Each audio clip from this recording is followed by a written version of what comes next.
eu sou médico, eu sou cirurgião geral, né, de formação inicial, cirurgião do trauma, sou nutrólogo e trabalho com medicina funcional integrativa, né? Então, nos últimos anos, venho trabalhando com a medicina integrativa aqui. A gente tem essa visão de integrar o ser como um todo, de enxergar o ser humano como um todo, tá? Independente da especialidade médica a qual a gente se formou por base, a gente vê o ser humano, né, como um ser que precisa ser visto como um todo, e isso caiu como uma luva para o tratamento do pós-Covid, exatamente porque é uma síndrome sistêmica inflamatória, tá? E que ataca principalmente, né, a fisiopatologia, a história dela, a causa da doença é uma inflamação sistêmica dos vasos, da parte interna dos vasos, chamado endotélio. Isso causa a endotelite, tá? E tudo no nosso corpo é irrigado por vasos e sofre com esse processo de endotelite, de inflamação.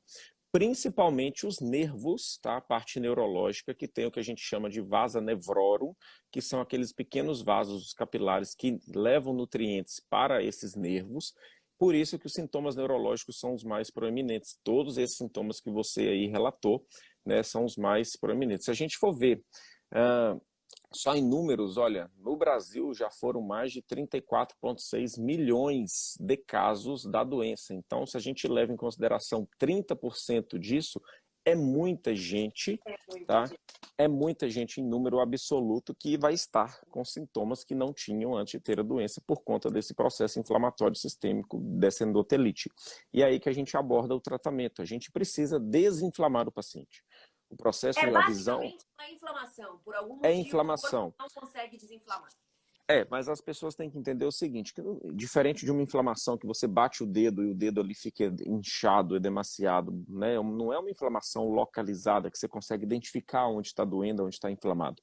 É uma inflamação de baixo grau, sistêmica, disseminada no corpo todo por conta desse processo de persistência de fragmentos da proteína S, que estão ali na parte da cápsula do vírus, né, aquela proteína externa do próprio coronavírus que forma aquela coroa do vírus, aquela proteína, ela fica circulando no seu corpo e ela adere a uma célula do seu sistema imunológico chamada de monócito, que está na corrente sanguínea, e o monócito fica ali o tempo todo expressando aquela proteína, né, estimulando o sistema imunológico a responder por isso. E isso gera, né, resposta inflamatória, estímulo de citocinas e causa todos esses sintomas pela inflamação dessa parte interna dos vasos. Isso precisa ser entendido porque o tratamento se dá principalmente no processo de evitar, de combater essa inflamação. E não é com anti-inflamatórios, com corticoide que a gente vê na medicina tradicional. Por isso que a medicina integrativa, que é o que eu faço, caiu como uma luva para fazer esse tratamento. E a gente começa o tratamento com correção inflamatória da dieta. Não tem como você desinflamar um paciente sem mexer na boca, no que se come. E o que você precisa pensar? Retirar alimentos inflamatórios. O que todo mundo come que inflama? Isso faz parte do meu tratamento para quase todas as doenças crônicas. Então, o pós-Covid entrou no rol do meu tratamento de doença crônica, exatamente porque o mecanismo é o mesmo. O que inflama a gente? Leite de vaca, trigo, açúcar, alimentos inflamatórios como os industrializados. Então, isso precisa ser removido do seu dia a dia. Álcool,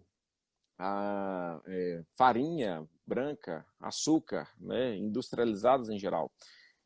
Isso, na maioria dos casos, se resolve, viu, Mari? Mas alguns pacientes refratários ao tratamento inicial precisam de uma extensão desse processo alimentar, chegando até uma dieta antihistamínica, onde a gente precisa retirar os alimentos que estimulam a histamina, que até são permitidos na dieta anti-inflamatória, como queijo curado, como vinho, como carnes, também alguns tipos de carnes vermelhas, até chegar num ponto, eu tenho um paciente que não respondeu a nada na dieta, a gente tem que fazer ali 2, 3, 4 semanas de dieta vegana, sem nenhuma fonte proteica animal, exatamente para trazer essa resposta anti-inflamatória ainda mais intensa. Não que o veganismo seja melhor do que uma dieta animal, mas ele tem esse potencial anti-inflamatório nesse tem esse potencial anti-inflamatório em alguns casos refratários, então a pessoa precisa fazer algo assim, um pouco mais intenso, em 2, 3, 4 semanas para ter resposta. Isso não são todos os pacientes, a maioria. responde muito bem somente a uma dieta de exclusão de glúten, de farinha de trigo, de farinha branca, de açúcar, de lácteos e inserção de alimentos anti-inflamatórios, como as beldes, as frutas vermelhas, os vegetais frescos. Isso ajuda no processo de desinflamar. Associado ao jejum intermitente. É isso que eu ia falar, a importância do jejum intermitente, né? O jejum é fundamental para fazer o tratamento dessa síndrome, né, pós-picada ou pós-doença, por conta dessa endotelite crônica.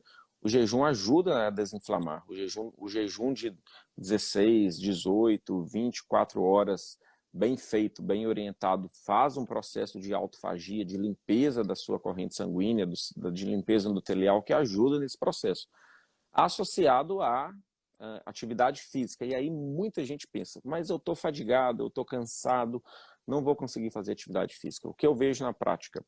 Muitos pacientes que já são atletas, que já praticam atividade física, quando estão no pós-Covid, se você o deixa sedentário, ele não responde muito bem. Se você faz com que ele volte naquele ponto que ele fazia antes da doença, também ele não responde bem. Piora a fadiga, piora os sintomas. Então, você tem que fazer algo moderado, lento, gradual, progressivo, de atividade de força. Nem tanto aeróbico, de atividade de força. Até plataforma vibratória ajuda. Para quê? Para a gente restabelecer também potencial mitocondrial. Quando o paciente está no pós-Covid inflamado, sistemicamente inflamado, ele entra no processo de oxidação, de aumento do estresse oxidativo, que também é grande causador dos sintomas, e sofre dano dessa organela, dessa estrutura dentro da nossa célula que é responsável pela nossa energia, que é a mitocôndria. Então também a gente atua nisso. E por fim, fazendo esse processo de mudança do estilo alimentar, da estratégia alimentar temporária, do estímulo certo à prática de atividade física, a gente entra com a suplementação, que é a base do tratamento, né? Com anti-inflamatórios naturais, com cúrcuma, com ômega 3, com vitamina C, com antioxidantes potentes que atuam para neutralizar essas citocinas inflamatórias estimuladas pela endotelite e com todo o estímulo mitocondrial também dentro do processo de suplementação. Então, existe uma fisiopatologia da doença, tá? E que a gente aborda no tratamento.